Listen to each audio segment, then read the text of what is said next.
Today I'll tell you about Amblyotub's control panel. So to start, you choose which eye is lazy. Default is right eye. The right eye is chosen by default, but you can change to left eye and reset depending on your condition. Choose your lazy eye. Choose your lazy eye from this area. Next, enable or disable visual effects like dominant eye shadery. Visual effects include dominant eye shader and lazy eye sharpener. These are enabled by default. Keep them enabled. Dominant eye shader shades your dominant eye. Since your right eye is lazy, your left eye is dominant in dominant eye. These settings are for the left eye. Now, suppose you make this as opaque.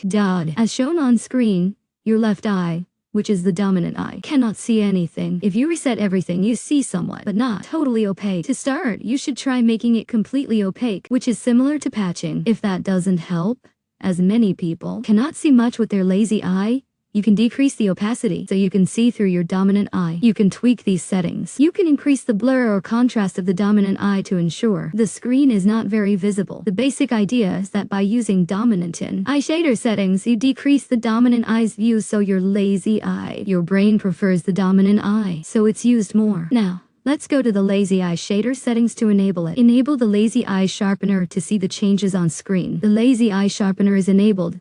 So what does it do? It sharpens humans in your video, and you can adjust the sharpness. You can increase or decrease the human's sharpness and contrast. I recommend keeping these settings as they are. There's a figure accent setting that adds an outline to humans. You can increase or decrease the outline, like the red color around humans. You can adjust the red color using this setting. And when we start the video, let's start. The problem is, patients are children. Once we start the video, you can see a pulsating highlight of fluorescent color, which is shown around the human in the video, increasing the depth of this pulsation. So your eye can catch the pulse and this kind of flicker. So your brain prefers to see from your lazy eye, depending on the pulse. If it's too much, it becomes nagging. So you can adjust it with a default pulse, somewhere in between, and you can increase the hertz. As you increase, the pulse changes. The pulse increases or decreases. So this is also eye-catchy. You can adjust it in your figure accent, lazy eye, with other options. Settings like these include both. You will have a pulsating fluorescent color effect. It appears on and around the figure, and you will also see a red outline. If you choose both, you can also select just one. For example, if you want a pulsating fluorescent effect,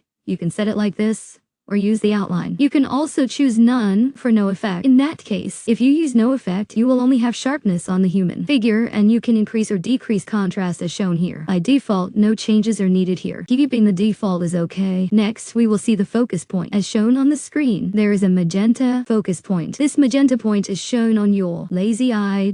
None. The same point in your dominant eye isn't shown as magenta, it appears gray instead, but it's shown as gray. Magenta is more noticeable, helping your brain prioritize the weaker eye. Gray isn't catchy, so this helps your brain prioritize the weaker eye. Okay, and your brain fuses the magenta focus point of the lazy eye with the gray focus point of the dominant eye together, so you can see the point clearly. Again, while watching this video, if the point is too distracting, toggle it off using this button. But I recommend keeping it on, just don't focus on it intentionally. If you glance at it by chance while watching, that's fine, no need to actively focus on it. Just watch the video. The magenta point will appear intermittently. Your brain will automatically fuse it, no need to force it. Your brain will auto-focus on it. So keep these settings. Visual effects are on by default to train your lazy eye. If you switch them off, the video is simply a plain video. It's a YouTube video, a plain video, not therapy. You can switch off visual effects to just watch YouTube videos. For training, you need to switch on all visual effects. We'll go to the search menu, where a keyboard will appear. Press the search box to search anything. It will get searched, then you can click the video. The video appears on your screen. You can also search YouTube. This catalog lets you search for cartoons or other similar content. This is the Now Catalog Search,